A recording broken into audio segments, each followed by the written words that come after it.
are very fortunate to get association of her grace, one Malini Mataji joining us. So welcome Mataji on the call, and welcome everyone. Uh, Welcome all the devotees. This is Padmini Radha from Gaithersburg, Maryland. May I know who all is joining the call today? Hare Krishna Mataji, this is Surinder Bandari from Maryland. Hare Krishna to all the devotees. Hare Krishna. Hare Krishna Prabhu. Hare Krishna Mataji and Hare Krishna to all the devotees on this call. This is Geeta from Maryland. Hare Krishna. Hare Krishna Geeta Mataji. Hare Krishna, Padmini Radha Mataji and all assembled devotees. Dandavat Pranam, Shri Prabhupada ki jai, Guru Maharaj ki jai. This is Shamarasika Devidasi from Germantown, Maryland, and thank you so much for taking up this service of greeting everyone so very nicely. Thank you, Mataji. Hare Krishna. Hare Krishna. Thank you for the opportunity, Mataji. Hare Krishna.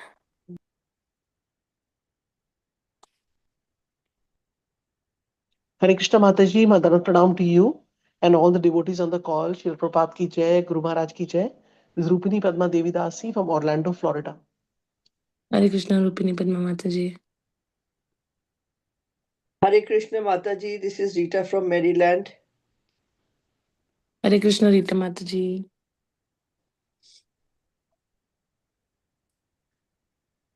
Hare Krishna, please accept my humble obeisances. All glories to Srila Prabhupada and Guru Maharaj. This is Nikunjana Sudas from Germantown, Maryland. Hare Krishna Nikunjaras Prabhu. Thank you for joining the call and thank you for the opportunity of this service. Hare Krishna. I already started the recording. So Yes, Prabhu. Thank you.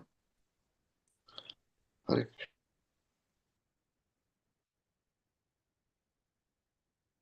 Mataji, you can start whenever you're ready. Hare Krishna, my Dandavat pranams to all the devotees assembled on the call. It is my good fortune to associate with the devotees and discuss Srimad Bhagavatam as the first thing in the morning. This is the daily routine which Prabhupada has suggested for all of us to wake up, do Mangalarti, chant our prescribed number of Hare Krishna Maha Mantra, and then read and discuss Srimad Bhagavatam.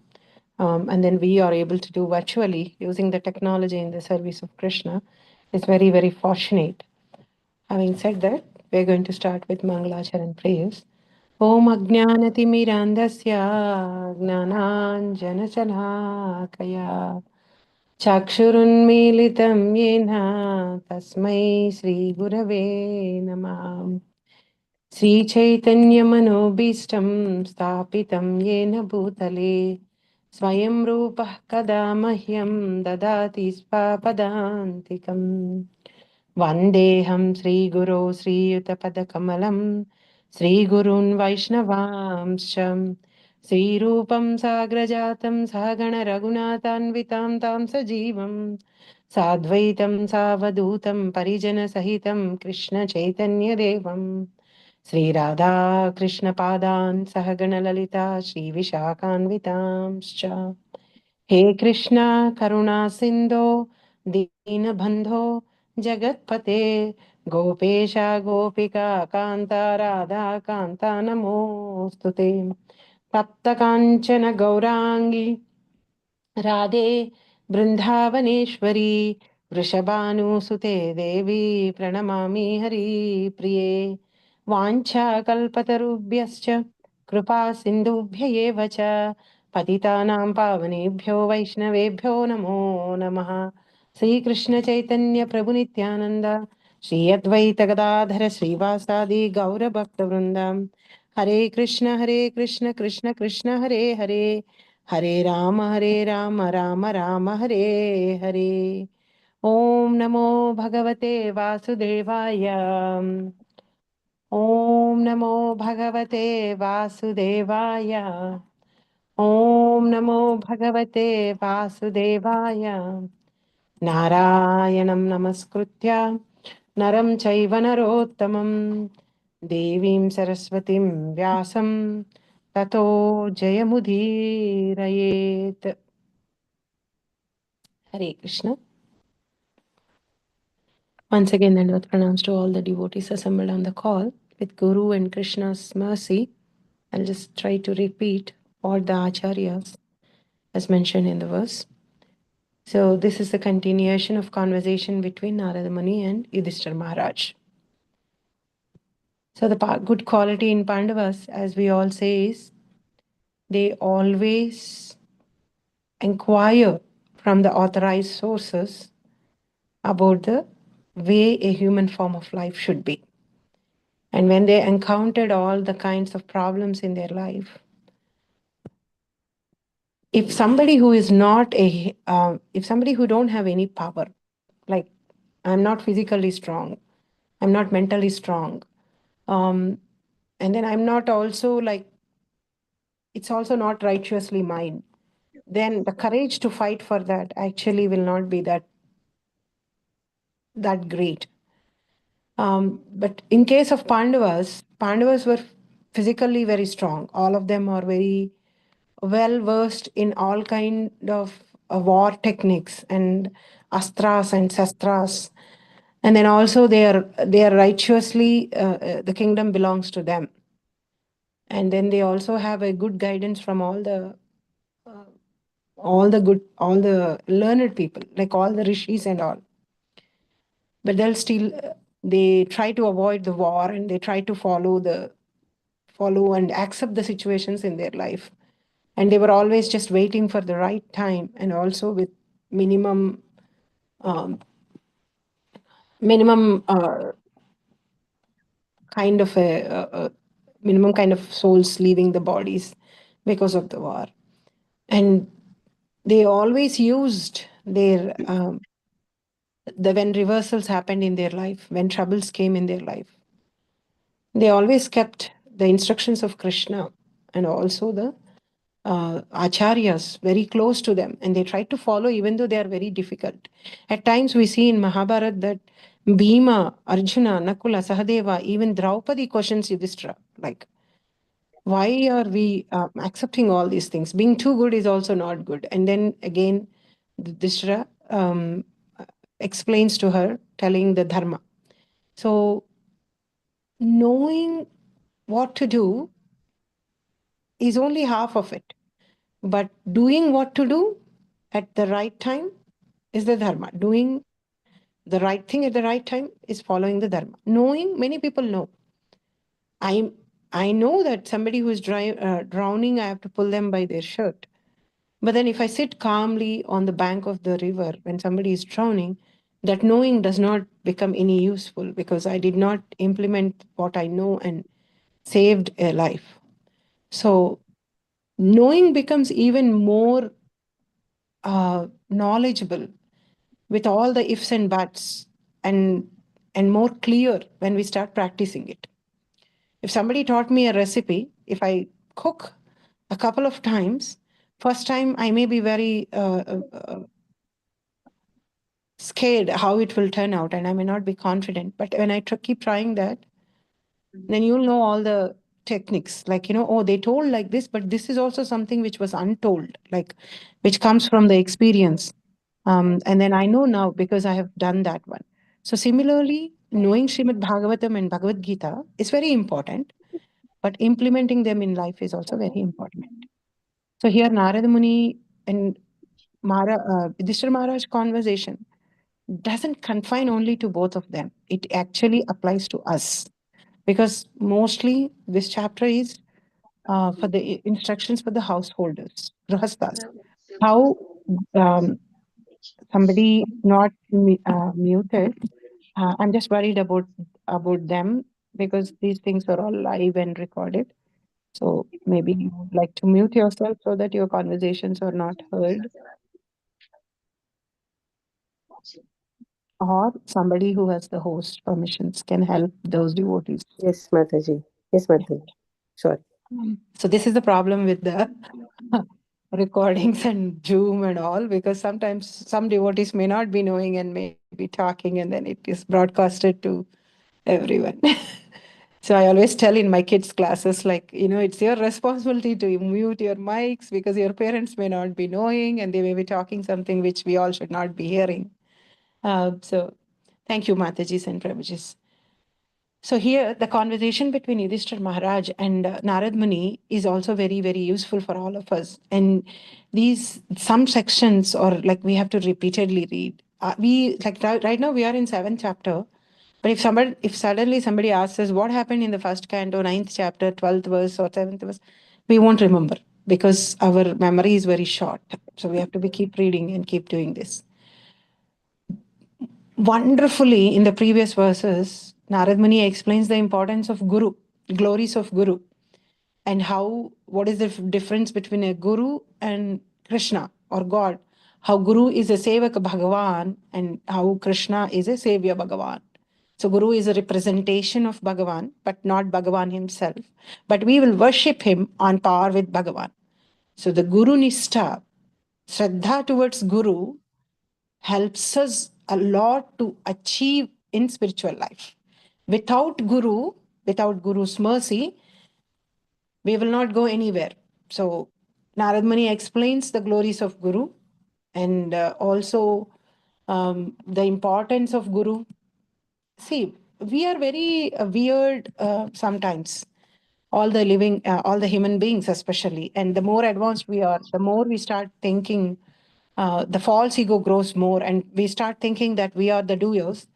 See, we find a best guru for learning anything material. We will never think that I will learn on myself material things. Let it be a piano, let it be a music, let it be singing, or let it be something. We will go and search for the best guru in the world. And we are ready to pay for them whatsoever it may be if we can afford. And we will learn and we want to become somebody greater than that guru. But when it comes to spiritual life, we think that we don't need a guru. It is so obvious and it is written in Bhagavad Gita and Vedas and scripture books everywhere, and we don't need a guru, and we will be able to approach Krishna directly and attain Krishna. But that's not the case. Through Guru's mercy, we will be able to attain Krishna. So the conversation is continuing into this verse also. Even though it is not very obvious in this verse, the word about Guru, Prabhupada explains in the purport how this verse is related to the previous verse. षड्वर्गसम्य संयमैकान्ता सर्वनियमचोदना तदन्ता यदि no योगान् आवहेयुश्रमावः षड्वर्गसंयमैकान्ता सर्वनियमचोदनां तदन्ता यदि no योगान् Avaheyusramaha. Translation in purport by Srila Prabhupada ki jai. Shadvarga. The 6 elements, namely the 5 working senses and the mind. Samyama ekanta, the ultimate aim of subjugating. Sarva, all such activities. Niyama chodhana, the regulative principles further meant for controlling the senses and minds. Tat antha, the ultimate goal of such activities, yadi, if, no, not, yogan, the positive link with the Supreme, avaheyuhu, did lead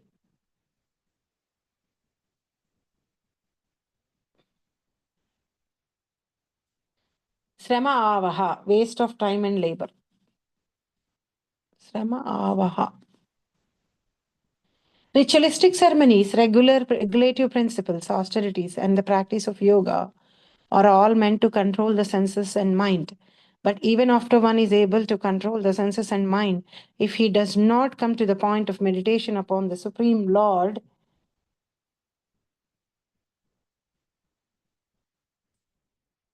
all such activities are simply waste, or simply labor in frustration. So Narad Muni is saying here that regulative ceremonies, regulative principles, austerities, how they will become waste of time and labor. So we'll read purport. One may argue that one may achieve the ultimate goal of life, realization of the super soul, by practicing the yoga system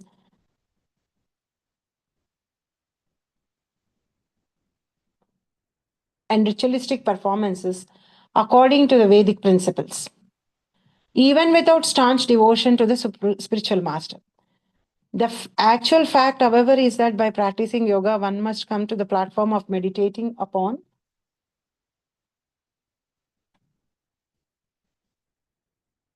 the Supreme Personality of Godhead. As stated in scriptures, Dhyanavastita tadgatena manasa pasyanti yam yoginaha.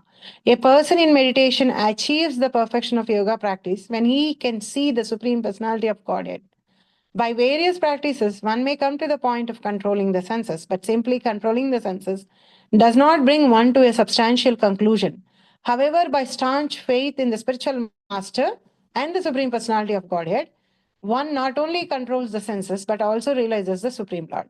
Yasya deva para bhaktir yata deve tata guru tasyaiti kathita he artha prakashante mahatmanaha. Only unto those great souls who have implicit faith in both the Lord and the spiritual master are all the imports of the Vedic knowledge automatically revealed. Svetasvatara Upanishad. It is further stated, Tushyeyam Sarva Bhutatma Guru Sushrushaya and Tarante Ajnano Bhavarnavam. Simply by rendering service to the spiritual master, one crosses the ocean of nescience and returns home back to Godhead. Thus, he gradually sees the Supreme Lord face to face and enjoys life in association with the Lord. The ultimate goal of yoga is to come in contact with the Supreme Personality of Godhead. Unless this point is achieved, one's so yoga practice is simply labor without any benefit. So, Prabhupada, sometimes some devotees ask me, Prabhupada is 30, 40 years back, has left this material world. But some of these things in the purports, which Prabhupada has mentioned, are so true now. And we see that the acharyas are also Prabhupada also quotes Baldev Vidyabhushan, especially in Bhagavad Gita, and Vishwanath Chakravarti Thakur, and all the acharyas also. So it is so evident that the human form of life, how many ever million times of birth we take, we are addicted to the material desires and material things, and we get distracted by them. So it's no secret that they can predict how it is going to be. And acharyas are having that darshana, future darshan. So they do that too, like Narada Muni, Vyasadeva and all, when they mention how the Kali Yuga is going to be. So it almost hits us directly because that's what we will be doing right now. So ritualistic ceremonies, niyama chodhana and samyama ekantaha, regulative principles. So ritualistic ceremonies, many of us know that, and many of the people have a certain routine in their families and in their lives that they perform certain kind of rituals every day, and many people do it so efficiently also, so with so much austerity and penance, and so much rules and regulations by following all those things. But unfortunately, they don't know sometimes the real purpose of doing them. Most of the time, they are diverted by the material purpose of doing those things, because nobody has taught them that there is a purpose behind all these regulative principles and ritual ceremonies. It's just not asking the God for material things and fulfilling your material desires, but it is actually to attain love for the God. All these things should help you to control your mind and senses, and you should start seeing beyond you have to transcend the material things and start inquiring in what is your relationship with the God, and trying to establish that relationship and attain what you need to attain through these ritualistic ceremonies or regulative principles that we are doing, and different kinds of austerities and practice of yoga. The most adulterated or the most misused thing in these days is yoga. Because yoga, actually, the word yoga itself means that union of Lord and the Jiva. When you make a connection, when Jiva makes a connection with the Supreme Lord, that is called yoga. So yoga should be used for that purpose, where a jiva, a living entity, is making a connection with the Supreme Lord.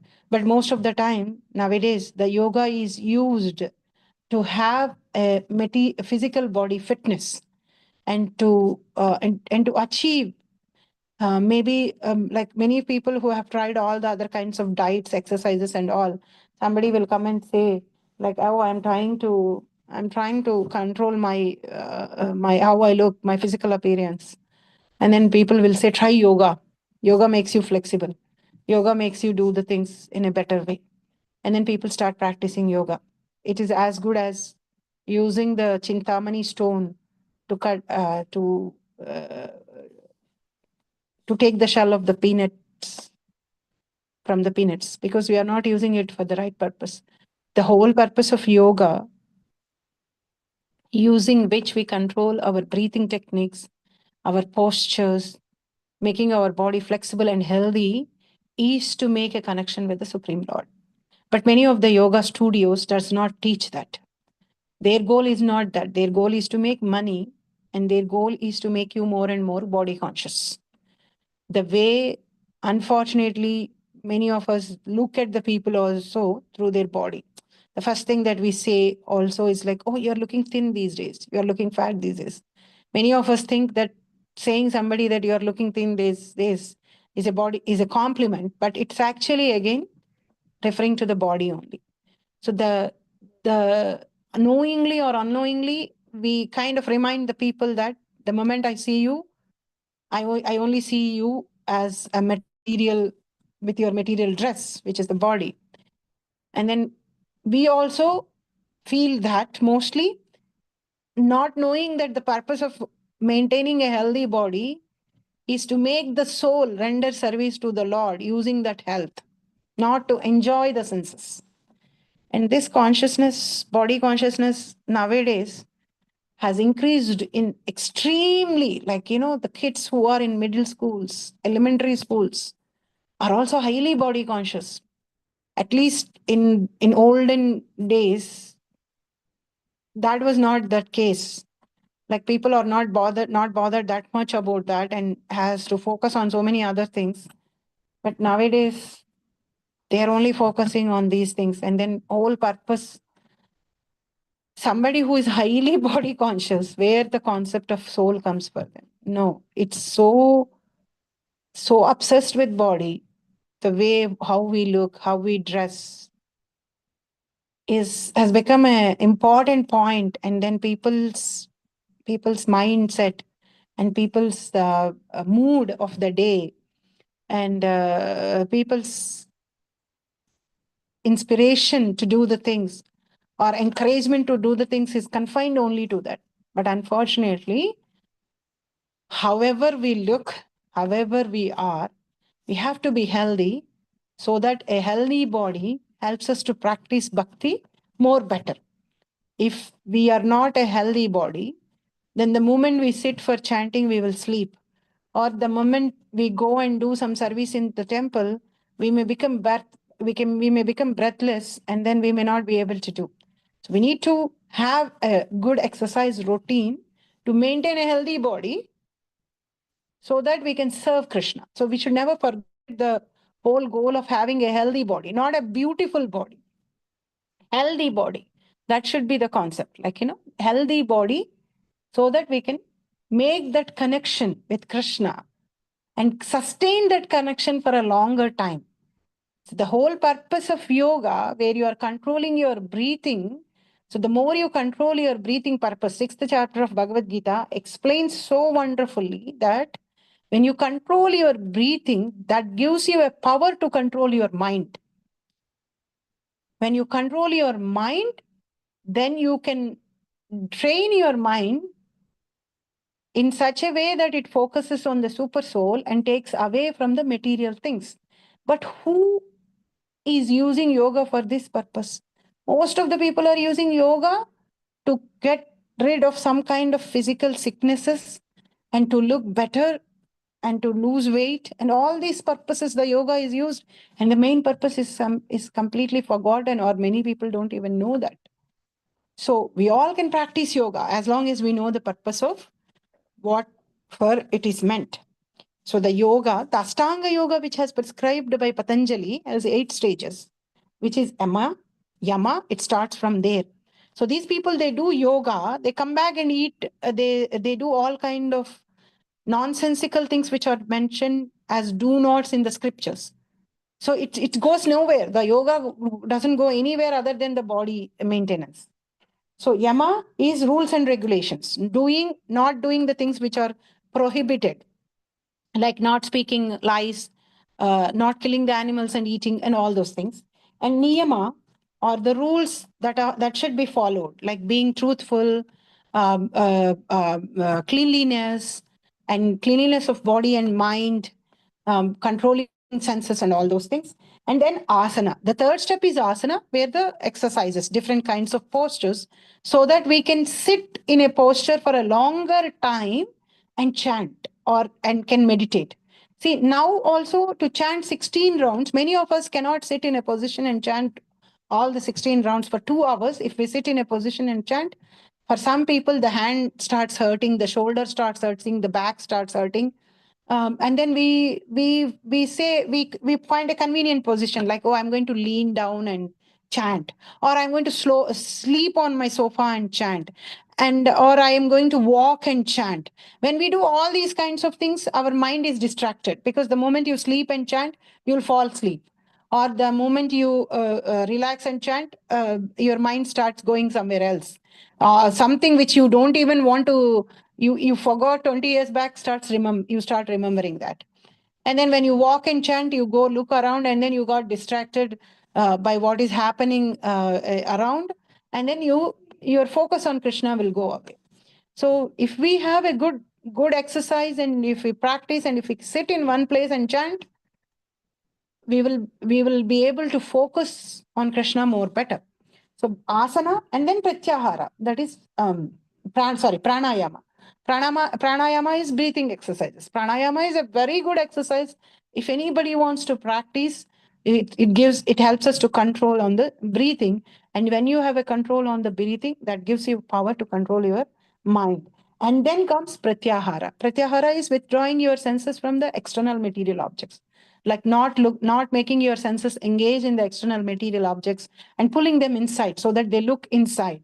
And then after pratyahara is dharana. Dharana is like fixing your mind on the form of the Lord, like how you have a pot of oil on the top and you put a glass on the bottom and you slowly start pouring the oil, how the oil goes in a straight line without any breaks. Like that, dharana is like having a constant remembrance of the Lord continuously. Dharana. When you have that kind, excuse me, Krishna. When you have that kind of focus on the form of the Lord, then it becomes dhyana, intensified meditation on the Lord, that now your senses are not looking anywhere else. So whatever may be happening to your body is not going to bother you anymore, because the senses are not receiving any signals from outside. They are completely focused inside on the form of the Lord, meditating on the form of the Lord. And then you reach the stage, samadhi, where you completely absorbed in the form of the Lord. So this is the whole purpose of the Ashtanga Yoga. So the purpose of regulative principles, ritualistic ceremonies, austerities is to control the senses and mind. How many of us know that? We don't know that. We become sentimental towards ritualistic ceremonies. Oh, you did not do this, so something bad is going to happen to us. So all these things are actually aiding us to control our senses and mind, so that we don't indulge ourselves too much in the material life and material things and go mad about the material things. We only engage in the things that are needed for maintaining this physical body and maintaining our grihastha and not going beyond and working like donkeys and camels, where camel actually eats thorns and thinks that they are tasty. Little that the camel knows that actually the taste is coming from its own blood, because when it is eating thorn, it is cutting its tongue and blood is oozing from its tongue and it is tasting that. And that is what is actually giving its taste, not the throne. Throne is not tasty. So similarly, most of us spend a lot of our time in material things, not having regulated habits, not knowing the purposes behind the ritualistic ceremonies, not knowing the purpose behind the austerities. Either we become sentimental and use all of them for the purpose what they are not meant for. They are all actually meant for controlling the senses and mind. Prabhupada is saying, this verse, Narad Muni is saying, but even after one is able to control the senses and mind, if he does not come to the point of meditation upon the Supreme Lord, all such activities are simply labor in frustration. So there are many devotees, there are many yogis who control their mind and senses, but they don't reach that final point of absorption in the Supreme Personality of Godhead. Because when we are practicing this yoga, when we are doing these ritualistic ceremonies or regulative principles and austerities with certain kind of dedication to them, you start attaining certain siddhis, and they get distracted by their siddhis, and they start using them in the material things, and then they don't engage, they don't get absorbed, don't go to the point of meditation on the Supreme Lord. They may be like, they may have detached themselves from the entire world. They go into the forest, they sit down and meditate. But if they don't meditate on the Supreme Lord, if they don't, the focus is not on the Supreme Lord, and it gets distracted, this all becomes waste. All such activities are simply labor in frustration. They are just becomes any other labor, like lifting a stone or anything. They don't give us the end goal of what they are meant for, if we are not meditating on the Supreme Lord.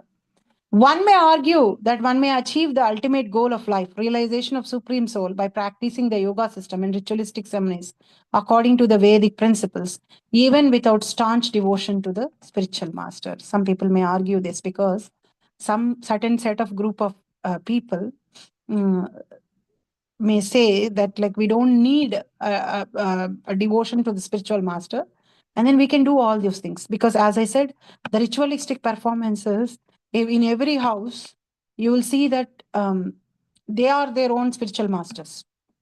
They will say, like, I went somewhere to some place, and then they offered the prasadam to the Lord, and they left that prasadam there. And then next day I went to give something to them, and then I was still seeing that prasadam in bowls in front of the goddess or god there. And then I was wondering, like, why that prasadam was left like that. It should be mixed in the bowls and it has to be eaten or taken.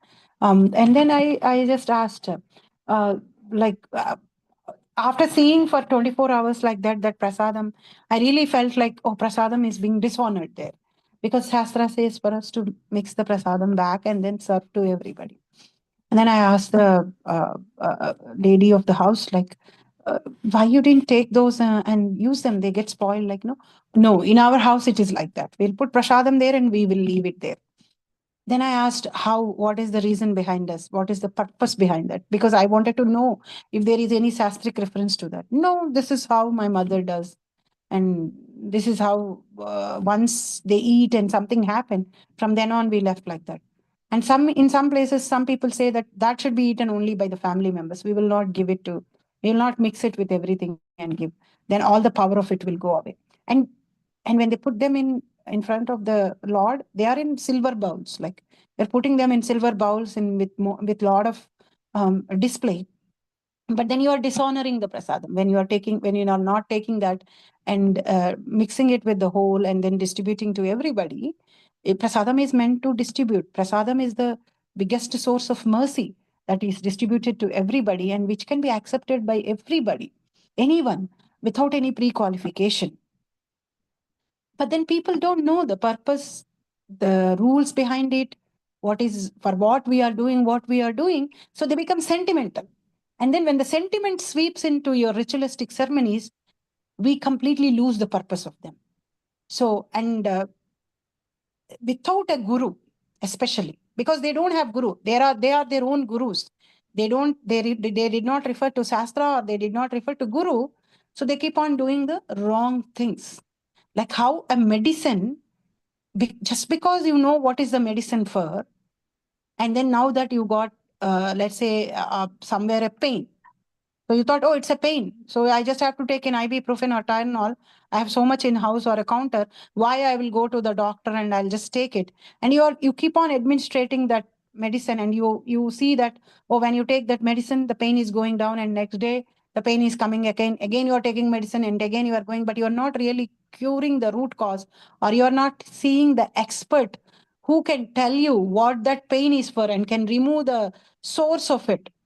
Or like sometimes some medicines may have some side effects which we may not be knowing. You saw that somebody else told you that, oh, I took this medicine when I have this kind of a pain, and it kind of completely cured me. And then you start administrating that medicine on your own to yourself, not knowing that for your body it may give you some certain kind of a reaction or certain kind of a side effect, and then you may get yourself into trouble.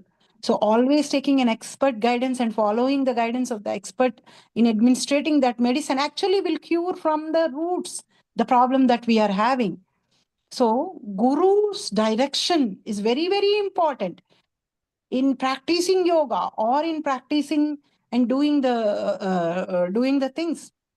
So nowadays, everybody is changing all the rules and regulations and diluting them to their convenience, that it is not convenient to me, so I will do like this, I will do like that, without following what the gurus are telling, what the acharyas are telling. So we are actually not going to get benefit of them and not going to get the purpose of them. So Prabhupada is saying, some may argue that we may reach the goal. The actual fact, however, is that by practicing yoga, one must come to the platform of meditating upon the Supreme Personality of Godhead. So if we are not coming to this stage where we are able to focus on, meditate on Supreme Personality of Godhead, that means we did not do yoga or ritualistic ceremonies or following the Varnashrama Dharma in a righteous way, in a right way. So I gave you a map which takes you to the treasure. We are doing a treasure hunt. I gave a map to everybody. And then I told that after you go there, you will find some certain kind of a treasure. And I also told what is the treasure. And then you spent hours and you went somewhere and brought something else as a treasure. Then that's not the goal of the treasure hunt, and that's not that you have succeeded in that. So if we did not succeed in meditating upon the Supreme Personality of Godhead, however expert we may be in yoga, however expert we may be in doing ritualistic ceremonies, or however great we may be in following the regulative principles or austerities or penances, doing Nirjala Ekadasis or doing any of those things, is no use if we do not meditate on the Lord. When you are sitting down and chanting the holy names of the Lord, when your mind is not constantly throughout that 16 rounds on the Lord, somewhere we are not doing the things in the right way. As stated in scriptures, Dhyanavastita tadgatena manasa pasyanti yam yoginaha. A person in meditation achieves the perfection of yoga practice when he can see the Supreme Personality of Godhead. So that is the purpose, that is the success, that is the goal, Samadhi stage. Reaching the Samadhi stage where you are completely absorbed in the Supreme Personality of Godhead, then we are Dhyanavastita tadgatena manasa pasyanti yam yoginaha. Then we got control on our mind and senses, and we reach the purpose. By various practices, one may come to the point of controlling the senses. But simply controlling the senses does not bring one to substantial conclusions. Controlling the senses is only half part of it. Engaging them in Krishna's service, engaging them on Krishna is the main part of it. The reason we are controlling the senses is that we can engage them in the service of Krishna. So if we are not doing that, then there is no use of controlling the senses. Some people still control the senses to not have problems. If you see Jnanis, they don't indulge themselves in a lot of material things because they know that the results of material activities are going to bind them to a body. So they practice detachment. The whole purpose of practicing detachment from the material things is that we get attached to Krishna. So if we are not doing the next part of it, like not getting attached to Krishna. The purpose of detaching ourselves from the material things is useless, actually. It may just help us not to get the reactions of the karma, but it will not take us anywhere because we are not connecting to Krishna. After a certain point of time, that detachment becomes like it makes us a dry-hearted person, hard-hearted person. Because now without any purpose, we have detached ourselves from the material world. So we will not be compassionate towards the other souls. We become very hard-hearted person. And then we don't help anybody. We don't really serve anybody. And then we miss the whole purpose of it. So the whole purpose of getting detached from the material things is to get attached to Krishna. The whole purpose of controlling the senses and mind is that the senses and mind are engaged in Krishna. That is the purpose. But simply controlling the senses does not bring one to the substantial conclusion. However, by the staunch faith in spiritual master and the Supreme Personality of Godhead, one not only control the senses, but also realize the Supreme Lord. So this is what Prabhupada has bringing the connection to spiritual master, as I said. So the acharyas say that in Kali Yuga, none of us are actually at that stage where we are raghatmika bhaktas. Like the devotion to the Supreme Lord is inbuilt in us, naturally in us, spontaneously in us. Raganuga bhakti is like spontaneous bhakti. The moment you see Krishna, the bhakti automatically comes. You don't need to remind yourself. You are all naturally. And Ragatmika Bhakta is like all those people in Vrindavan, Brajvasis and all, like where the bhakti to the Krishna, but bhakti to the Lord is inbuilt in them. It comes naturally. So when bhakti to the Lord is inbuilt with them, Lord in the form of Paramatma, when he is guiding, guidance is clearly heard by them. Because they are already the bhakti is very much inbuilt in them. The love is very natural to them. The faith is very natural to them. They are not at all attracted to any of the material things. They cannot see anything other than Krishna. They don't want anything other than Krishna. The whole purpose they want to use their life is to be engaged in Krishna. For them, the guidance which is given by Chaitya Guru in the form of Paramatma is very clearly heard.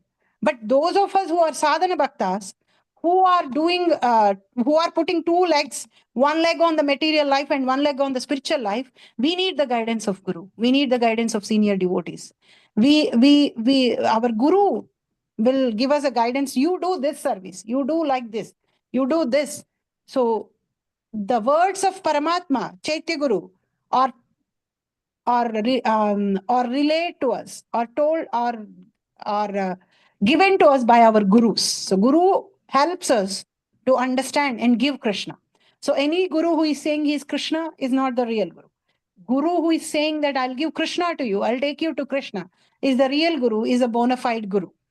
So with Guru's mercy, we get Krishna, and with Krishna's mercy, we get a Guru. So through Guru, we see Krishna. Through Guru, we meditate all the time on Krishna. How? Samsara dhava nalalida loka. In that, we say, in the sixth one, Nikunjayo no ratikeli siddhai yayalibir yuktir apekshaniya. So Guru is one. What did the Guru do? Guru is very dear because he is expert in assisting the gopis who are assisting Radha and Krishna, and Guru is all the time meditating on Radha and Krishna. So through Guru, because Santah Sade, Premanjana Churita Bhakti Vilochanena, Brahma Samhita says, in the pure devotee's heart, Krishna sits. Premanjana Churiti Bhakti Santah Sadaiva. In sadhus and santas hrudayas, Krishna is there. So in Guru's heart, always Radha Krishna are there. And then through Guru, we meditate on Radha and Krishna. So when we have Guru Nishtha, Guru Krupa, Guru Mercy, through Guru, we will be able to serve Radha and Krishna. Otherwise, we are so contaminated by Tamoguna and Rajas that even the interactions of Radha and Krishna look like the material world's love affairs to us. The interactions of gopis with Radha also makes us think that they are like our own loving affairs. That's why the people in this material world are very casually commenting on the relationship between Rama and Sita and gopis and Krishna, because they are not at that level. They haven't transcended the modes. They are not even situated at the level where they can understand how all the interactions of Krishna, Janma Karma Chame Divyam, Janma Karma Chame, both of them of mine are Divyam. Krishna is saying they are not driven by the modes. Modes are under the control of Krishna. So Krishna is not having lusty desires towards the gopis or any of the wives. Krishna is Atma Rama. Krishna is self-sufficient. He is not doing any of those things because he has bound to do. All of us do the karmas because we are taking this body to do those karmas. Krishna is not like that. Krishna has nothing to do. He has nothing to do in this material world, but he still comes because paritranaya sadhuna vinashaya cha duskritam. Because my devotee is calling me, I'm coming here. And I'm also coming for all the lost souls who don't even know where they belong, where their house is. So to tell them who I am, Krishna comes. And also to teach the souls how to do the things. If you all read the 10th canto of Srimad Bhagvatam when you are going, or Krishna books, Krishna book, all of us should read the Krishna book constantly, regularly, so that the love for Krishna increases for us. In that, there is a chapter, I forgot the number, it comes 80 or somewhere, where daily activities of Krishna are mentioned. How Krishna acts like a normal human being to set an example to others. But otherwise, Krishna does not have to do any of those things, because Krishna's body is not material. Krishna's karmas are not under the modes. But Krishna still does that. So how we as a sadhana bhaktas, how do we approach Yugal Kishore? How do we approach Radharani and Krishna? Through Guru. Because Guru is always meditating and serving them. Sri Radhika Madhavayorapara Madhurya Leela Gunarupa Nam. So Krishna, Guru, the spiritual master, is always eager to hear and chant about the unlimited conjugal pastimes of Radha and Madhava, in their qualities, names and forms. So through Guru, we approach Radha. Through Guru, we approach Krishna.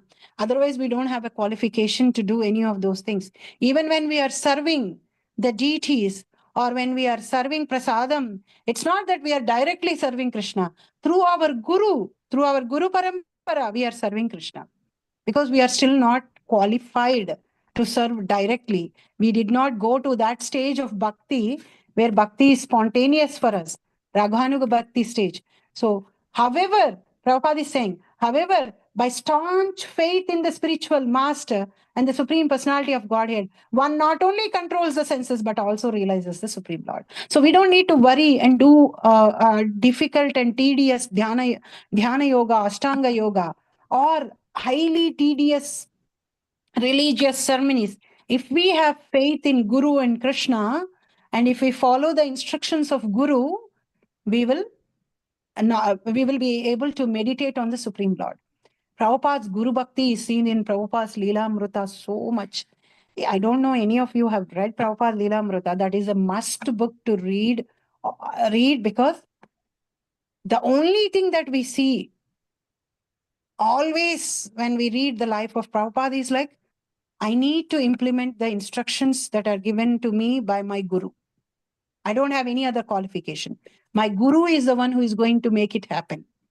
And his faith on Krishna. So Guru and Krishna, these are the two things that we have to hold. Holding lotus feet of Guru, we go to Krishna's lotus feet. So anybody who is not having that Guru Nishta or not doing that Guru Puja. So Prabhupada, that's why Mangala Arati is Samsara Dhavanala. Vande Guru Sri Charanara Vindham. Prabhupada likes this. So this was our Mangala Arati. Not like any Radha Krishna song or any Radha Krishna bhajan. Samsara Dhavanala is the first Mangala Arati. Holding the feet of Guru, and by Guru's mercy, by Guru's guidance, by Guru Nishtha, we are going to attain Krishna. So any of us not having Guru faith, progress in spiritual life will be full of obstacles, or else it after certain stage will be full of pride and then will fall down. So having a staunch faith in Guru, following Guru instructions, serving Guru, Vapu Seva, Vani Seva. Vapu Seva is like being closer to Guru and doing real physical services to him, cooking for him, doing other things for him.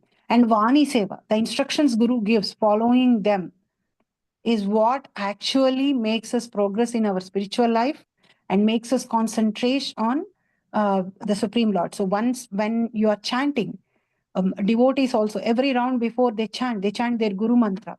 And then Jai Sri Krishna, Chaitanya, Prabhu Nityananda, Sri Advaita Gadadhara, Sri Vasadi, Gaura Bhaktivinoda, and then chant the holy names of the Lord. So Guru. Without Guru Bhakti, without Guru, it will not be achieved. So Guru Krupa is very, very important.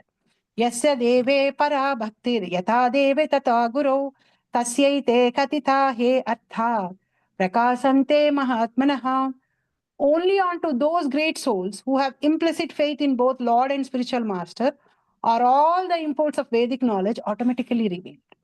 See, when we have these two Krupas, Guru Krupa and Krishna Krupa, everything will be revealed to us inside. From inside, that means we will be able to hear directly from Paramatma all the instructions. It will be very clear to us. Some people, the things are so clear to them. Like the moment I see in this moment, when they come to Krishna consciousness, when we say that chanting of the holy names is important, next day they start chanting. And then they grow so progress. Like for some reason, I could not have classes last week.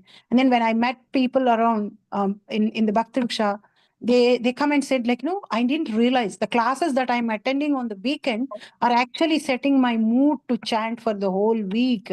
And then so before they met, they may be talking about some other material things. But once they come into the association of the devotees and hear about Krishna and chanting, the moment they see me, many people here say, oh, we think of Krishna. And we said, like, we are doing this in chanting, we are doing that. Then I wonder, like, all of them, they think sometimes that it's their great fortune that they can get association of me, but it's other way around actually. I am so fortunate that I am in association of those devotees who are very simple and where Krishna can use us as an instrument in serving them and Krishna. And some of them, they pick up chanting, they understand things so wonderfully. Like they don't need years of association. In 2 or 3 months, they come to the level where they are able to chant with full devotion, full faith, and understanding the things, and have ruchi for the kada, ruchi for the nama. Their faith in the whoever is the guru. When we say guru, it's just Diksha Guru and also Siksha Guru, the one from whom we are taking Siksha regularly. When that Siksha Guru is following the Acharyas, Parampara, and referring to previous Acharyas and giving us some instruction, if we follow that and if we implement that, the progress is guaranteed. And then when I see Guru Nishta of those devotees, my Guru Nishta, I correct myself, I increase my Guru Nishta. And I've seen in my life so many devotees who have progressed so wonderfully by having Guru Nishta. So Guru Nishta is an important ingredient which gives us Guru Krupa and Krishna Krupa. So that's what here Prabhupada is saying. Everything will be revealed. So those devotees, they may not talk a lot. They may not refer the verses a lot, or they may not be discussing or arguing or debating on complicated subject matters of devotional service. But their devotion is so strong. Their faith is so strong on Krishna. It's not sentimental. It's very, very strong. It's very very pure. They love, and they come and sit and talk how they are using what they are listening. And then I will be amazed by, like, when they say that this is how I was facing a problem, And then I immediately use this instruction of Bhagavad Gita. I implement it. And this is how I come to a conclusion. And I have diverted my mind towards chanting of the holy names of the Lord. And then I feel like, wow, this is what it is. Things get revealed to us when we have faith in Krishna and Guru and follow the instructions of Guru and chant our rounds sincerely. Things will start revealing to us on their own. It is further stated, Tushyeham sarva bhutatma guru sushrusaya and tarantyagno bhavarnavam. Simply by rendering service to spiritual master, one crosses the ocean of Nesis and returns home back to Godhead. Serving Guru, Vani Seva and Vapu Seva. We don't need to worry that I'm not closer to my Guru, I'm not able to serve him physically, directly. Some of the devotees will be able to do that. And many of the devotees will not be able to do that, because how many services you have, and then how many people can do those things. But Vani service, we all can do. So listening every instruction the Guru is doing, Guru is giving to us, and following and implementing them. See, we should, and implementing them in our life slowly, that is also seva. And when we do this seva, when we just do this seva, we will be easily able to cross the ocean of the nescience. The material life is an ocean, actually. The desires that are coming to us are like the rivers going into the ocean, one after the other, one after the other. The desires confuse us. The problems shake us from our faith towards Krishna and start making us feel that, oh, maybe this is not enough. This is not what I should be doing. I may be doing something else. And then, or let me go and enjoy this for some time and get back again to my devotion. A little enjoyment will take days for us to focus again on Krishna. So Guru Krupa, Guru instructions, listening to everyday Guru, initiated devotees, doing the Guru Astakam and Guru Puja every day, the first thing is very, very important. Mangalarati and chanting the 8 verses of Samsara Davanala is very, very important. If in your family somebody else is doing Mangalarati, you are not doing Mangalarati, at least sitting down, if you are not able to participate when they are doing the Mangalarati, sitting down and chanting those 8 verses, meditating on Guru's lotus feet is very, very important. Guru Krupa, Guru Nishtha is very important ingredient in success of the material, in success of the spiritual life and crossing this material life. Unless the point is achieved, the ultimate goal of yoga is to come in contact with Supreme Personality of Godhead. Unless this point is achieved, one's so-called yoga practice is simply labor without any benefit. So the distractions are not only in the material world. For those of us who are practicing yoga, any kind of yoga, bhakti yoga, jnana yoga, karma yoga, any kind of yoga, when we are progressing, actually we will get siddhis. That is one point. And the other point is like we will start getting recognition, appreciations, and all those things. If we get distracted and if we miss our ultimate goal of meditating or seeing Krishna face to face, because sometimes when the devotees who are ready for liberation, when they are going back, they will be going through all the higher planetary systems. And if they are attracted to any of those planetary systems, Swarga Loka or any Loka, and then they want to stay there, then they miss the ultimate goal of seeing Krishna face to face. So our focus, our concentration, our controlling of senses and mind should be until the point where we go back home to Golok Vrindavan. Go beyond this material universe, cross the Karana ocean, go to the spiritual world and go to Golok Vrindavan. Until then, our focus should be only on that I'm going to see Krishna face to face. I want Krishna, nothing else. Anya Bilashita Sunyam. I don't want any other things. I only want Krishna's lotus feet. Until then, our focus should be strong. And then it may take for some of us one lifetime, for some of us many, many, many lifetimes. So the more we keep our association within the devotees and on Krishna and constantly doing our sadhana and Guru Seva and Krishna Seva, the progress is faster and it may happen within this lifetime itself. So I would like to conclude here by saying the summary of this verse is like those who have staunch faith in Guru and Krishna, Vedic knowledge will be revealed to them, and they will be able to see Krishna face to face, and they will be able to meditate on the Lord's lotus feet constantly and go to that stage of samadhi.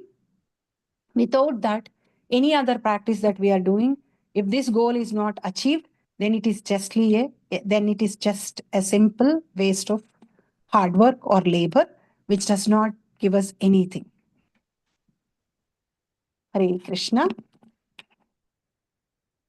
Anybody would like to, I'll stop here, and anybody would like Hare to Krishna add? Mataji, Dandavat Pranam. All glories to Guru Maharaj Srila Prabhupada. What a beautiful class. I was reflecting on so many things that you were talking about. You were just highlighting how important it is to appreciate the mercy that we receive through Guru Maharaj, and uh, to serve his instructions with sincerity. I really enjoyed listening to your class. Mataji, I just had a little question. So when you were talking about when you were talking, and also I would also like to appreciate your humility when you were talking about how you try to get association from the people and you find yourself fortunate to get association from them. That was very sweet of you to say that. So when you were giving us that example where you feel that people who are new to Krishna consciousness take up Krishna consciousness with so much more dedication, and for some people, and we see that, right? For some people, it comes much easily, and it could be multiple reasons. It could be their purvaras. It is definitely the mercy of Vaishnavas and Guru Maharaj. But my question, Mataji, is in our life in general, in material life, we tend to compare, right?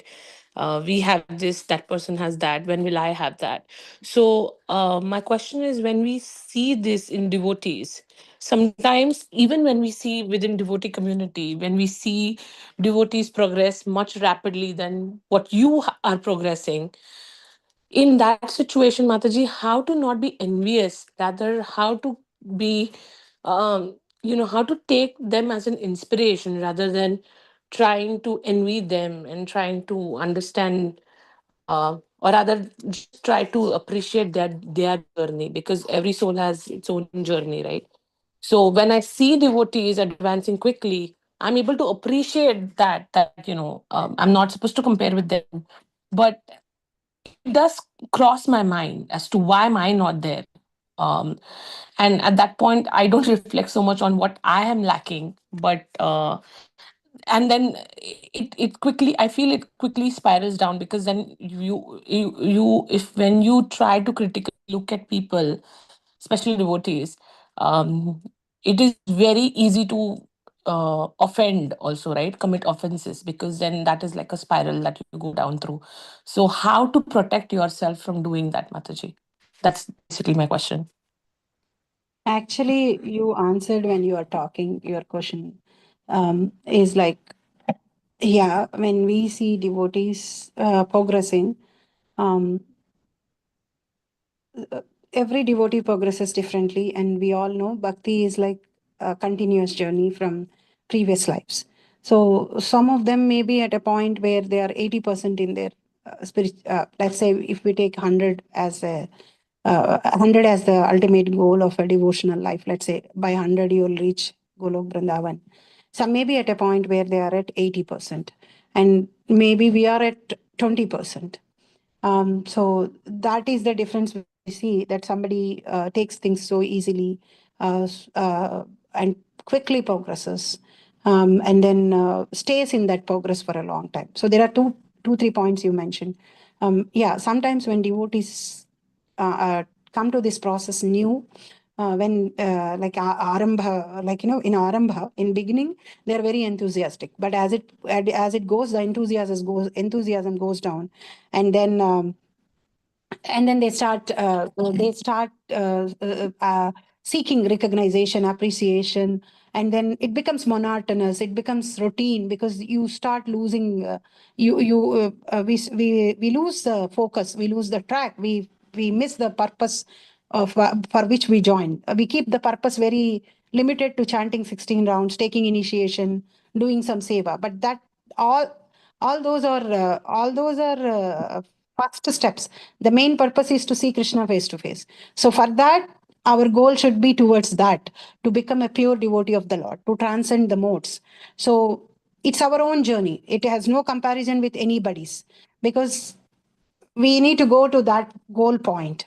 So when we are going to that goal point, we see that somebody who has started with us are progressing very fast. We don't. The first thing we forget is that what could be their past bhakti. So it could be their past bhakti. That's what making them progress. And then second, as you said, you start reflecting on what we are lacking. What is that I'm not doing to progress? So when we always think that, oh, they are able to serve 8 hours in the temple, but I'm not able to serve 8 hours in the temple because I may be having children, elderly people in the house, or a job or anything. Maybe if I start doing 8 hours in the temple, I will also get moksha. There is a story like there was one farmer who raises who grows spinach. So while growing spinach, he is like, whatever the spinach he uses for his house, he uses whatever he needs, and then rest of the spinach he distributes to everybody. He doesn't keep, he uses it in the service of Krishna and others. So by doing so, in the next life, he gets a very great life. Like, so somebody who knows this story thinks that, oh, I have to distribute spinach, then I will become a king. So then a king starts distributing spinach, he will not become any greater, because that spinach farmer is having only spinach in his as his asset. He doesn't have anything else, and that itself he is distributing and engaging in service of Krishna. If a king thinks that I will also distribute spinach and I will go get a greater life, or I'll also get liberated, then that is foolishness, because king has much more opulence than the spinach farmer. So similarly, it's not that how many hours, there is no it's not an apple to apple comparison when we are comparing with others. It's always comparing with ourselves. How much sincerely I am doing what I am doing. After performing my varnashrama dharmas, after practicing my responsibilities as a mother, as a wife, as somebody, anything, how much time I'm sincerely involving myself in the service of the Krishna. So if we can reflect on that, and if we engage ourselves on that, something is basic for all of us. The Guru's instructions of chanting 16 rounds, doing Guru Puja, practicing Ekadasis, festivals. These are all common for every one of us. But beyond that, what else I can do with the time that I have, how much sincerely I'm using that time in the service of the Krishna is what it matters. And when we see all the time, sometimes we appreciate them, but then we don't reflect on us, we don't review our day, or we don't reflect on us more deeper and come to a conclusion that this is where I am not engaging myself sincerely in the service of the Krishna and Guru. And if we can correct those things, the progress is guaranteed. And also having a good sadhana, good quality of rounds, listening to our Guru and following those instructions regularly. So every Guru every devotee is different, and sometimes a guru gives instructions differently to the gurus, differently to the disciples, and when they follow that, that itself is enough for us to get Guru Krupa, and once we get Guru Krupa, we get Krishna's mercy. So if you can ask directly the Guru a service, you can ask and take that service and do that. Otherwise, the instructions which a Guru is giving, you can take one of those and implement that in life. That is the first thing, reflecting on ourselves and being sincere in our service without any other ulterior motive other than serving Krishna, within our own limits and within our own circumstances, not using the, not wasting the time, not engaging ourselves in material desires. And second thing that we have to do is correcting if we are doing any offenses towards Vaishnavas or Guru or anybody. Like, because if we are doing offenses, our progress is taken back. Like, we go back. We may be putting one step forward, but we may go 10 steps backwards. And this offenses sometimes we don't even know that we are doing. They are very hidden sometimes because of our pride or because of our enviousness or some other reason. So most of the time, so we always have to, when we are doing the praying, when we are doing chanting our rounds, we always should seek guidance of Krishna and Guru, saying that please guide me. Please guide me in a way that I progress in my spiritual life. And then we will be able to hear the instructions from inside that, no, you're doing wrong here. We will know immediately. Outside people may not know, but inside we will be knowing that, no, this I did wrong. Actually, I said this, but internally I was not feeling that. I was actually internally very envious, but externally I have said this to that person, which looked as if like I'm very, I'm appreciating them or I'm really liking them or anything, but internally I have something else. So try that internal purity, saying that whatever the vibhuti, whatever the excellence in somebody else, or whatever the greatness in somebody else is actually Krishna's mercy and Guru's mercy on them. So even I can, it may not be the same thing on me, but I may be at a 25th step and I may go until 30 or 40th step. So I'm also progressing, which may not be evident, but I will also seek Guru's mercy and Krishna's mercy. It is Krishna's vibhuti. So there is when we connect them to Krishna and when we connect them to Guru and see that things, instead of becoming envious, we say that let me serve them so that through them I am serving Krishna and Guru. So let me serve them. And through them, I am serving Krishna and Guru and getting Krishna and Guru's mercy also. A Guru or Krishna will be happy when a mother will be happy when all the children of her are united. She will not be happy when they are envious of each other, they are fighting with each other, and they are competing with each other. When they are together and trying to please the mother feels very happy, seeing the unity of the children. So when all of us are together and serving Guru and Krishna, Guru pleases and Krishna pleases. So when Guru pleases and Krishna pleases, nothing is there in our way as an obstacle to progress. So when we are seeing others progressing in service of Guru and Krishna, if we can serve them, we will also get that mercy. So that should be our mood and that should be our attitude when we are looking at. And always we can take inspiration and always we should reflect on our own life, our own sadhana. And most importantly, we have to remember that any of these things, lust, anger, envious, all these things are negative energies which are going to drain us, not anybody else.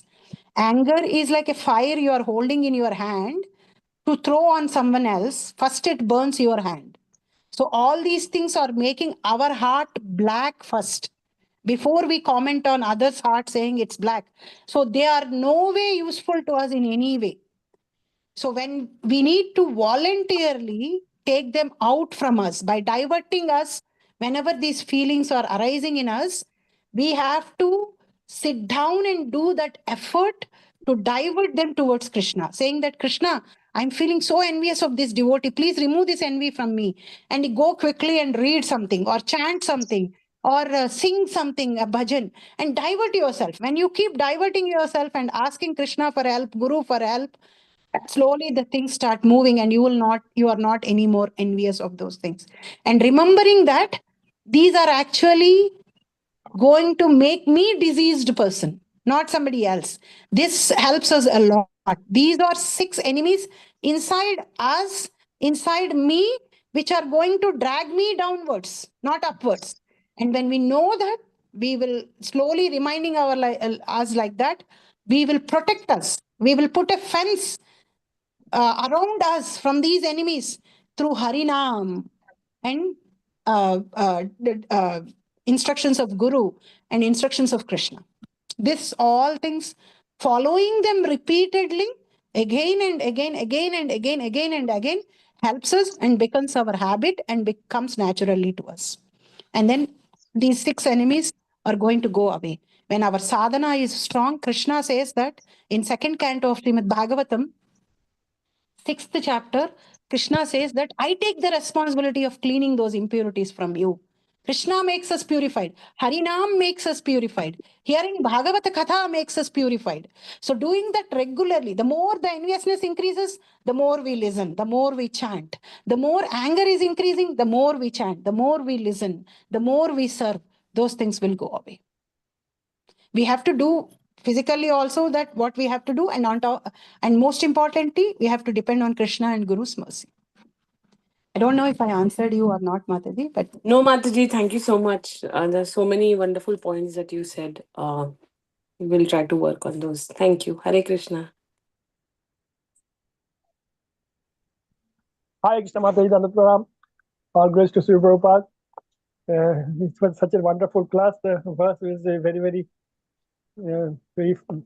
clear about how the anarthas get unutterability happens. All the with the Vedic import of all the Vedic knowledge comes to the devotee who is serving Guru and Krishna, and it is true. It is true. Like so many times, and we may not be able to understand the import of a verse if we read it as it is. But later, during sadhana, due to some connection with some life experience, and when we're reflecting on Krishna's Namru Guna Leela, that import of that verse will become clear. So it happens. It's very clear. That's what I mean. I was thinking as you were speaking that the Nasya Atma Bhavasta Jnanadipena Vasata is very true, very clear. And this verse, I have not gotten the Sanskrit, so this is also so nice. And your classes are so focused and so inspiring. Please grace us with your translation. One more, thank you. Thank you, Path Prabhu, for always adding. Yeah, that verse, and also 10.10 of Bhagavad Gita. Tesham satata yuktanam bhajatam priti purvakam dadami buddhi yogam tam yena mam upayanti te. So Krishna says that those who are constantly devoted in serving to me, I give them the intelligence through which they will come to me. So Krishna gives us that intelligence to get rid of these impurities, or to focus, to understand the scriptures, everything. Krishna is saying that, Krishna is so merciful that Krishna says, I'll take care of it. I will do. He also says, Ananya chintayantos mam ejana paryupasate. I will preserve what you have. If you have any good qualities, I'm going to preserve them, and I'll give you what you lack. So if you are lacking controlling of anger, if you are lacking controlling of lust, I'm going to give the intelligence to you through which you can do all those things. What you have to do is only like Tesham satata yuktanam bhajatam priti purvakam. If we are able to constantly serve Krishna with love, priti purvakam, he is going to give us the intelligence. He is going to show us the guidance. He is going to help us. We need to have that strong faith in Krishna and Guru. And the more we have that faith, the more our faith is growing, our Bhakti Lata Bija is growing, the more the things start revealing to us, the more we get control on our senses and mind. And thank you, Prabhu. When you are talking, I remembered this was Tesham Satata Yuktanam. Wonderful, Mataji.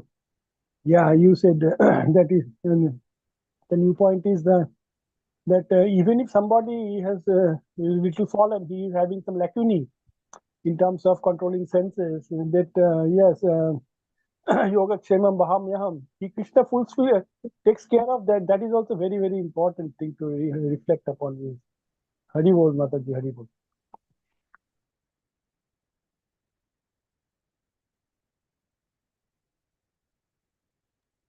Hare Krishna Mataji, Dandavat Pranam to you.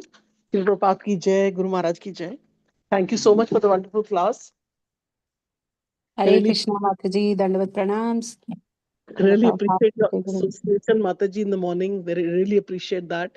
And I just wanted to add one line about this thing, enviousness, which I'm always a victim of that, at least if not in actions, then in thoughts.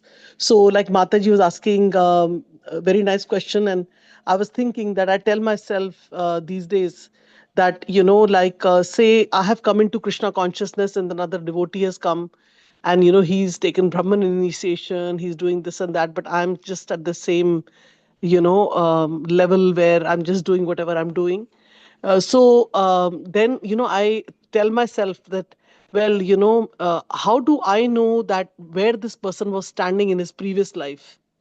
Maybe he's done much more bhakti, he or she just had to get in contact with devotees, and then he was very, very advanced, and somehow he fell down, and now he's caught up, and he's going on a fast train.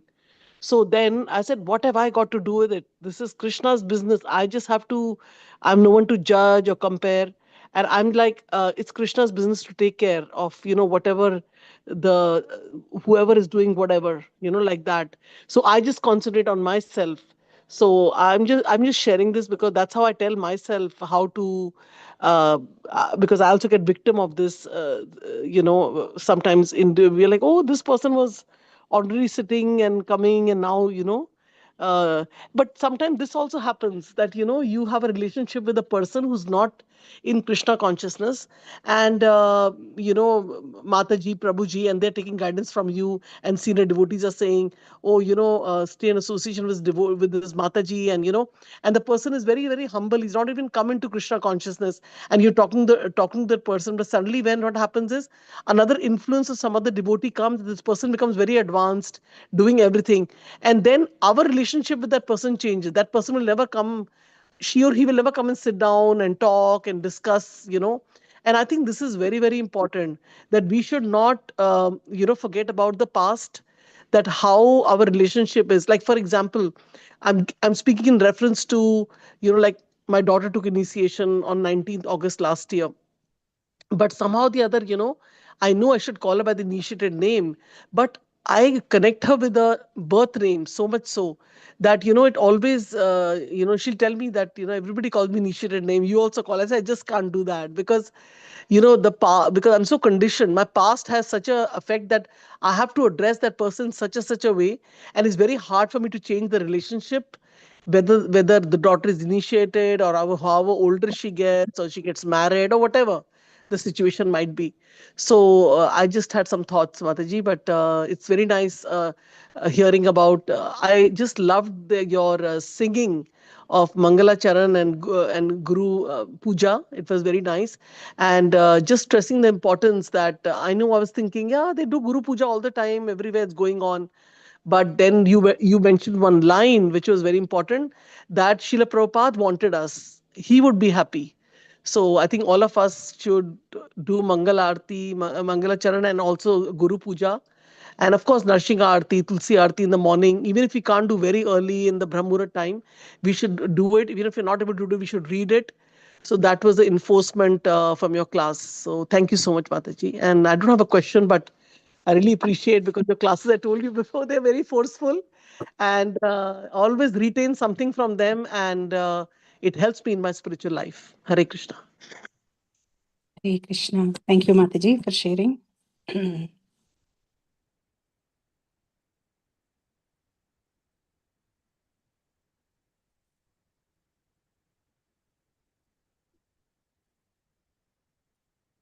Anybody else have any questions or comments?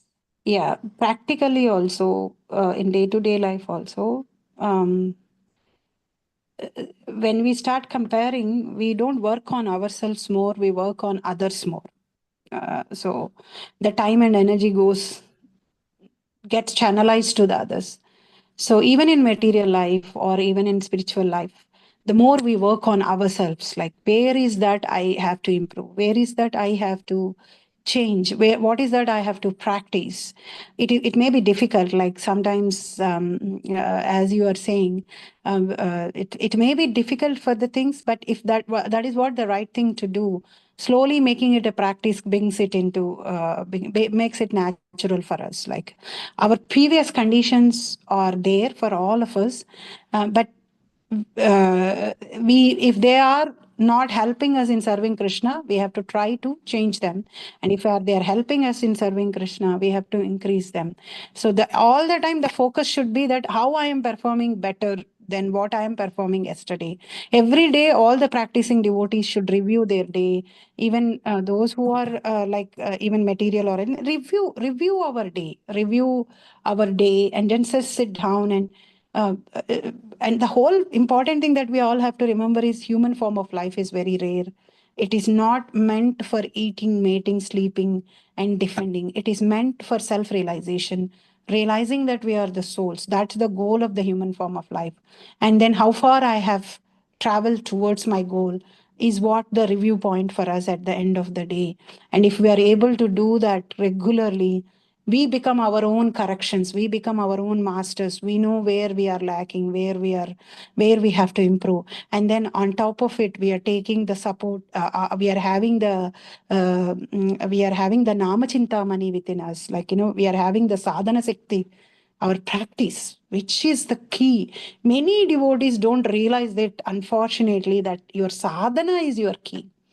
The 16 rounds, that the minimum 16 rounds that we are chanting, sitting down, and the more qualitatively we do, the more the progress is faster. So this is something, there is no other secret other than that. Actually, that is the secret. Mataji, thank you for mentioning one point about chanting, that when we are standing and walking, there's distraction. That's one thing. Because with me also, because of age factor or whatever, after some time I have to get up.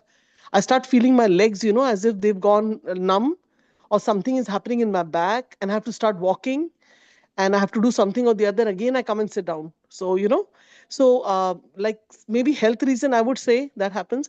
And Mataji, but I will try, Mataji, in one sitting to do, like somehow do some more exercise or make the body fit.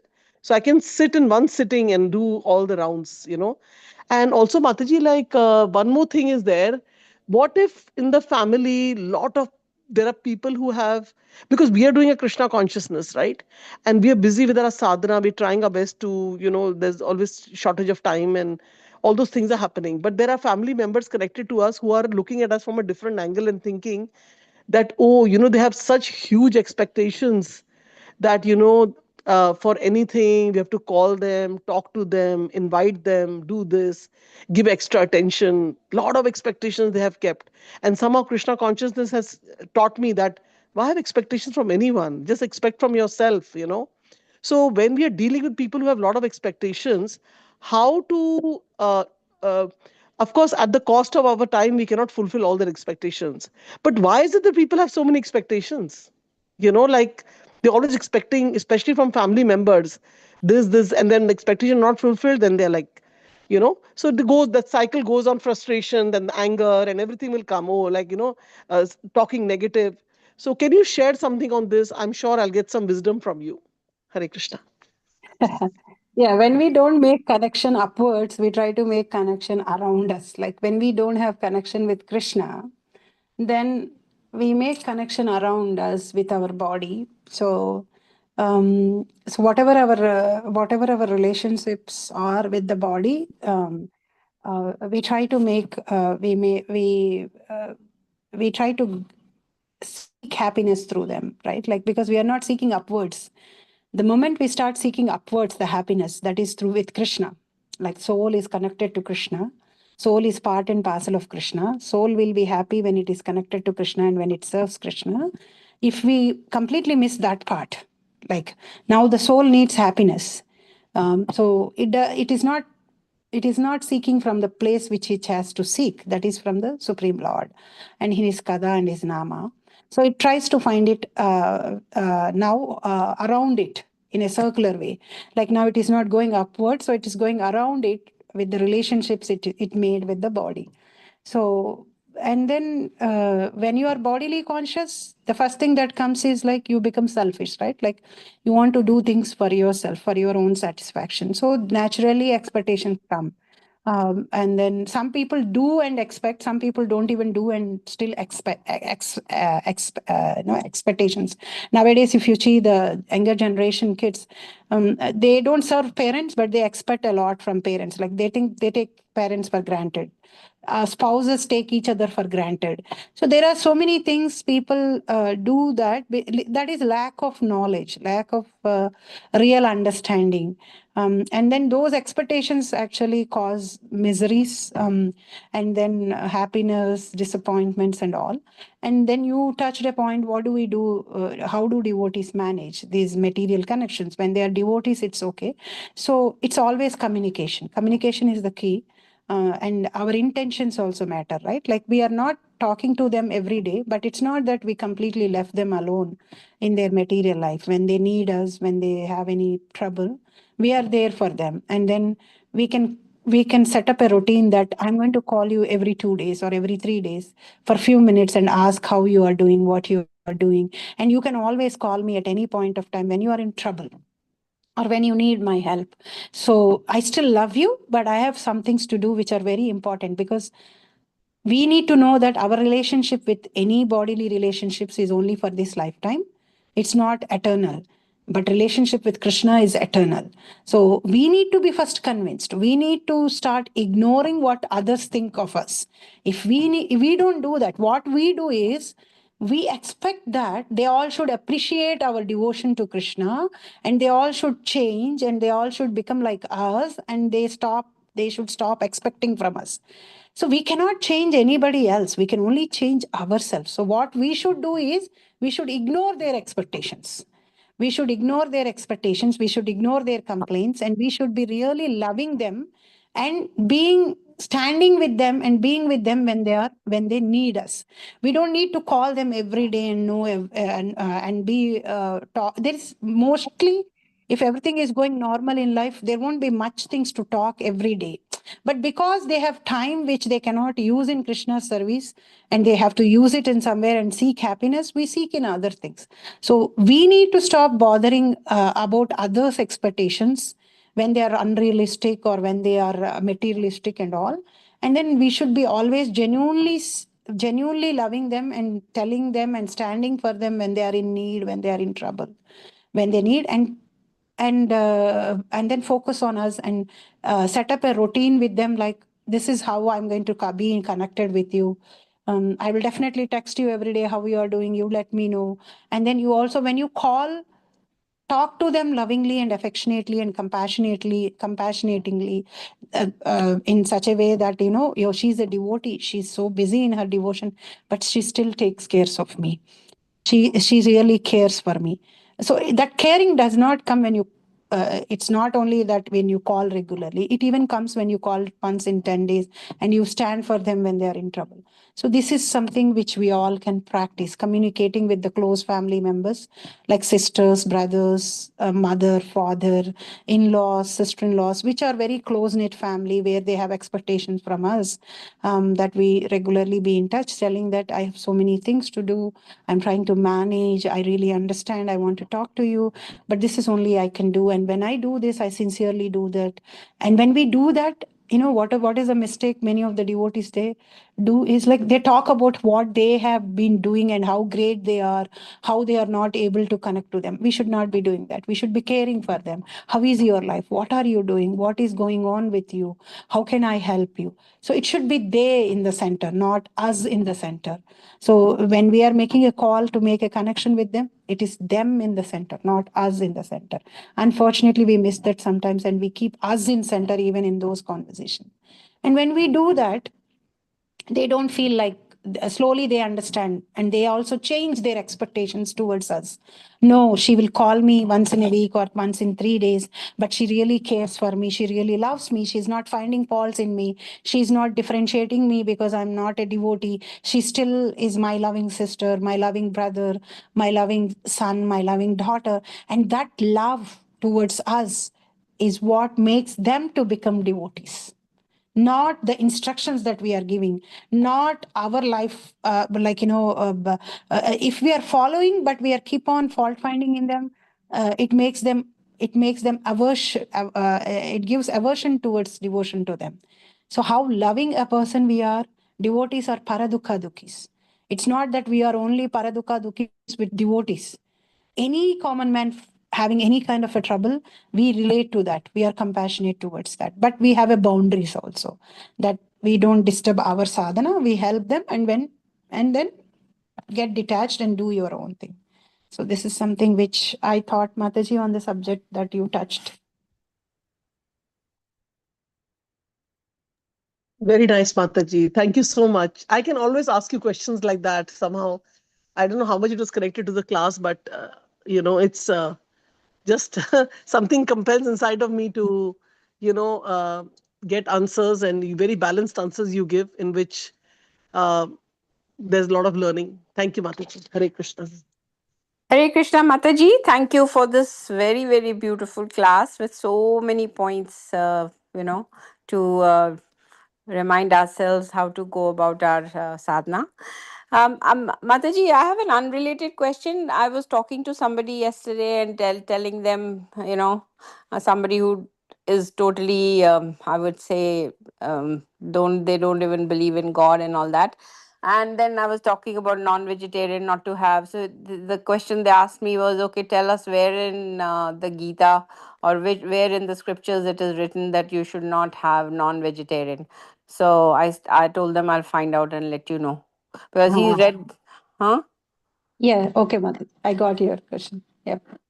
So maybe not now, whenever later. I would like to get back to them. So Oh, yeah. thank you, Mataji. There are many verses. First verse, I will say, Krishna says in 3rd chapter, when you cook something and eat for yourself without offering, you are eating sin. So that's Right. what Krishna says. In the 3rd chapter, Krishna says that if you don't offer and eat, you are merely eating sin.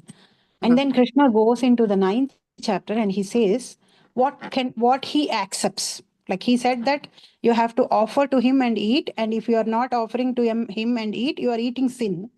After saying that, Krishna says in a 9th chapter what he will accept. Patram pushpam phalam toyam. He says, I'll take a fruit, I will take a flower, I will take water, and I'll take vegetables. That's what Krishna says in that incense. But then people may ask, plants also have life. Yes, plants do have life. And we are also getting sin when most of the times when you take a fruit, it is actually, you're not killing the fruit completely, right? Like you just take pluck the fruit out of it. So the life of the fruit is still there. But sometimes the green leaf vegetables or something, you completely pluck them off. Like you take the life out of them. So that's why we offer.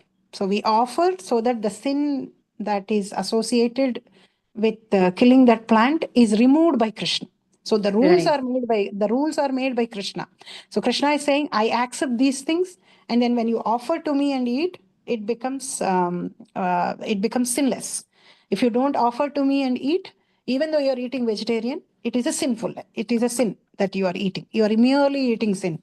That's what Krishna says in 3rd chapter. So these are the basis for us to eat vegetarian. And even naturally also, Mataji, if you see like soul is there in those animals, like how soul is there in our body. And if somebody is coming and cutting us, we endure a pain, right? Like similarly, those animals also endure pain. And then that's what is transferred. And that is what those vibrations are transferred. And that is what we are eating. And in 5th canto of Srimad Bhagavatam, Narad Muni comes to Prachina Barisit and says, you are a king, you are supposed to do hunting, but you should not be hunting unnecessarily also. All those animals that you have killed are waiting for you in upper lokas to kill you and eat.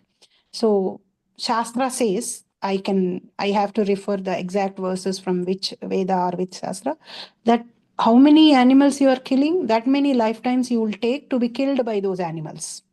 Right. So this is all. Yeah. So Mataji, Pushpam, Phalam, like you said, and Patram. So does it clearly say in the 9th chapter that non-vegetarian? I know, I 100% agree with all this, but I want. It says what he accepts. That means rest of the things he doesn't accept, right? But it's not clearly said that it is a sin to eat non-vegetarian. Not in that verse, Krishna says clearly, but in somewhere else in the scriptures, it will be mentioned. Right now, I'm not getting. No problem, Mataji. No rush at all. Thank you, Mataji. Chapter 7 in Bhagavad Gita, Krishna says that food in three modes of material nature. There in the verse related to the tamaguna, mode of ignorance, Krishna calls it amedhya. Amedhya means which is not touchable. And as per the Ayurveda Shastra, the first thing in Ayurveda Shastra is Ayurveda means well-being of the body. The well-being of the body, first thing is that amedhya is anything related to meat and animal products are amedhya. So that way it is clearly related. It is clearly stated. Amedhya, Ayurveda Shastra is part of Vedas, right? So it's Veda, two for the you can, physical mental well-being. So there, the animal products are completely abdicated, completely shunned. So, and Krishna also says in the Bhagavad Gita that 7th verse or Amedhya. So they relate, and of course, Mataji said that if Krishna says that if you're not offering to me and taking it, you are incurring sin. And Krishna also says, Patra Pushpam Phalam Te. So these are the 4 things that Krishna wants. So if yes. so, you can connect the dots, and that way also you can connect the dots and find the answer. And here also we can connect the dots and find the answer. Thank you for so much, referring Prabhuji and Mataji. Thank you very much. Hare Krishna. Thank you, Geeta Mataji. You can take this verse directly, 17.10, which Partha Prabhu has mentioned in that, which it says like, food prepared more than 3 hours before eaten, food that is tasteless, decomposed, because animals, when they die, the meat is decomposed and putrid, and food consisting of remnants and untouchable things is Right. dear to those who are in mode of darkness. It just increases the tamas, mode of darkness. Right, Mataji. Mhm. Mataji, I've heard even mushrooms are tamasic. Yeah. Devotees don't eat mushrooms, Mataji, actually. Oh, okay. Yeah.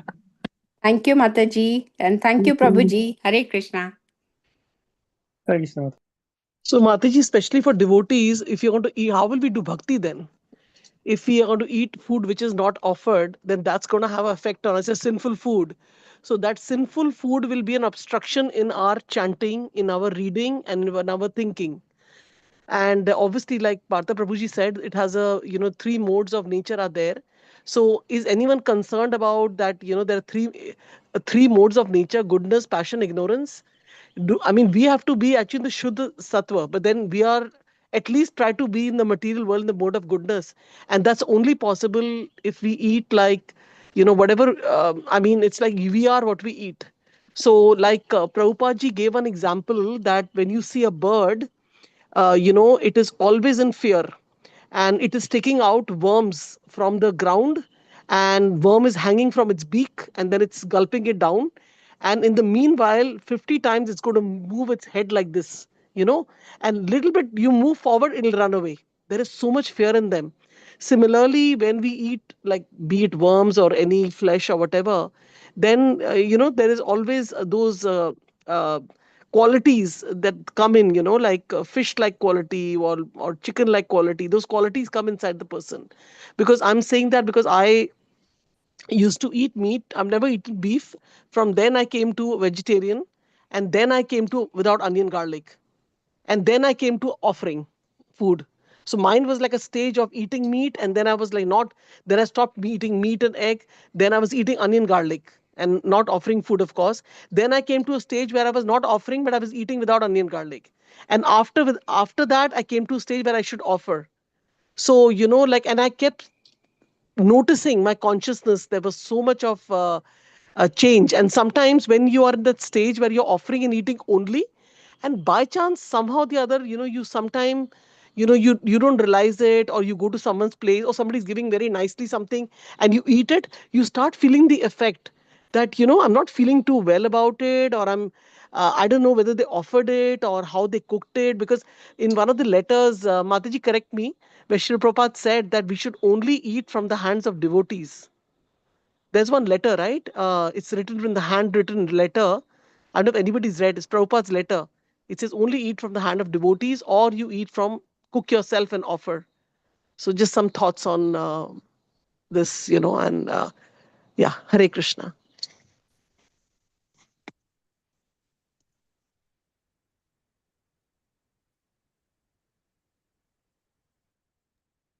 Thank you all so much, Mataji. If no questions or comments, shall we conclude here?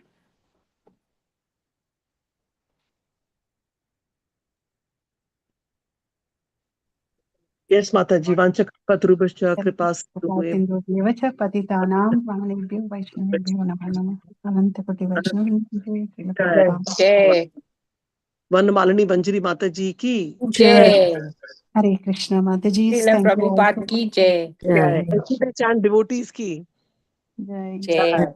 Bhagavatam ki jai. Hare Krishna. Hare Hare Krishna. Krishna. Thank you, Gita Mataji, for asking questions like this. It takes us to our past and it helps us recollect. And we should always be humble and compassionate towards people who are eating meat, because we have to help them follow the regulations and not be, in fact, be more compassionate to them than to other people who are vegetarian, because we were at the same stage, and somehow Krishna's devotee pulled us out of those tamas and passion. And now we're sitting on the conference call chanting and hearing about Krishna.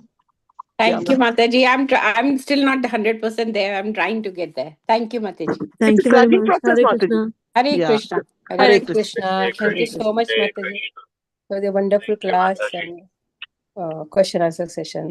Hare Krishna. I think Mataji dropped off, so let's Hari give messages bol. to all the Vaishnavas. Vanshakalpasinduvevacha patitanam pavanebhyo Vaishnavebhyo namo namaha. Anantapati Vaishnava ki jai. Jai. Namacharya Shri Das Thakur ki jai. Jai. ग्रंथ श्रीमद् भागवतम की जय। Jai. वनमालिनी मंजरी माता जी की Ki जय। jai. Hare Krishna. Hare Krishna. Hari bol. Hari Thank you, bol. Mataji, for wonderful class always. Hare Thank you, Krishna. Mataji. We miss your question, Vamsi Vilas, today. Hare Krishna.